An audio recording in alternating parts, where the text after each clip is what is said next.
ایک دفعہ حضرت رسول اکرم صلی اللہ علیہ وسلم جب اونٹ پہ جا رہے تھے اور حضرت ابو موسیٰ اشعری سلیمان بن اشعث ان کے پیچھے تھے، تو آپ نے پوچھا کہ کیا پڑھ رہے ہو؟ ابو موسیٰ کیا پڑھ رہے ہو؟ فرمایا یا رسول اللہ میں لا حول ولا قوت الا باللہ پڑھ رہا ہوں۔ ہمارا ابو موسیٰ 99 مصائب اس سے دور ہوتے ہیں، 99 مصائب اس کلمہ سے دور ہوتے ہیں، اور سب سے چھوٹی مصیبت غم ہے، اور سب سے چھوٹی مصیبت غم ہے، اور اس کو سوچ سمجھ کے پڑھنا لازم ہے۔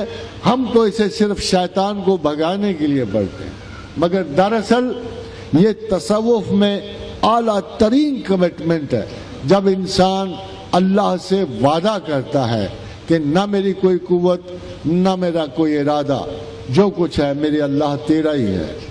اور جب آپ اپنی قوت اپنا ارادہ رضاکارانہ طور پہ خدا کے سپرد کر دیتے ہو، تو پھر اللہ سے یہ امکان ہی نہیں ہے کہ وہ آپ کے لیے بھلائی اور بہتری کے اسباب جمع نہ کر دیں۔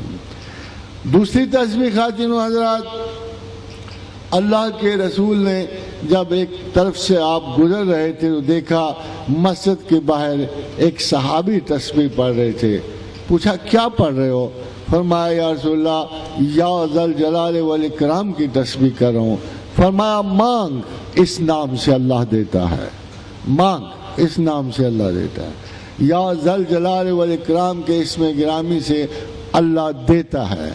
عجلت اگر آپ نہ کرو، 4 دن پڑھ کے غفلت نہ کرو، تو یقیناً اللہ اس نام کے عوض دیتا ہے۔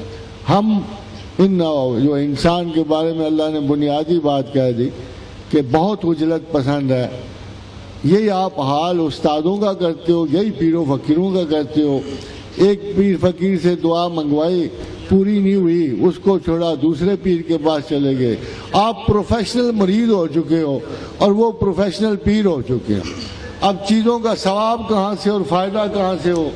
اور پھر اللہ بڑی اچھی طرح جانتا ہے۔ دیکھو یہ آپ غلط گمان نہ کرنا اللہ کے بارے میں، وہ اچھی طرح جانتا۔ الا یعلم ما خلق، اس نے آپ کو بنایا ہوا ہے، اس کو اچھی طرح پتا ہے کہ یہ ضرورت کے تحت مانگ رہے ہیں۔ For God's sake don't do one thing، خدا کو اس طرح نہ چاہو جس طرح آپ اشیاء دنیا کو چاہو۔ آپ اب سارے کام اسباب ختم کر بیٹھتے ہو، اب سوچتے ہو چلو یار کسی نے اللہ کا کہا، اس کو بھی آزما کے دیکھ لیتے ہیں۔ تہجد شروع ہو جاتی ہے، داڑیاں بڑھ آتی ہیں، بدن پہ فقیرانہ کپڑے آ جاتے ہیں، 2-4 چلے شروع ہو جاتے ہیں، 15-16 مراقبات میں پڑ جاتے ہو، 1-2 سال گزرتے ہیں، پھر کہہ دو یار اللہ بھی آزما کے تک لے۔ یہ رجحان کم از کم اللہ کو متاثر کرنے والا نہیں ہے۔ He knows what you think, He knows what you plan, He knows you right from your mind۔ اس لیے خدا کو کبھی بھی طاقت کے کسی حصول کے لیے مت چاہو، اللہ کی یاد اللہ کے لیے کرو۔ فاذکروا اللہ کذکرکم آباءکم، ایسے یاد کرو جیسے اپنے آبا و اجداد کو کرتے ہو، محبت سے، ان سے، تعلق سے۔ ہاں او شدہ ذکر، ذرا زیادہ کرو تاکہ وہ سمجھے کہ تم ہر چیز سے بڑھ کر اللہ کو چاہتے ہو۔ اللہ کبھی بھی لسر مقام نہیں ہوگا۔ میں آپ کو رب کعبہ کی قسم کھا کے کہتا ہوں، اللہ کو ذہن میں اس کا مقام دے دو، وہ اگلے دن آپ کو مل جائے گا، مگر اگر اس کے مقام کے تعین میں غلطی کرو گے تو وہ قیامت تک آپ کو نصیب نہیں ہوگا۔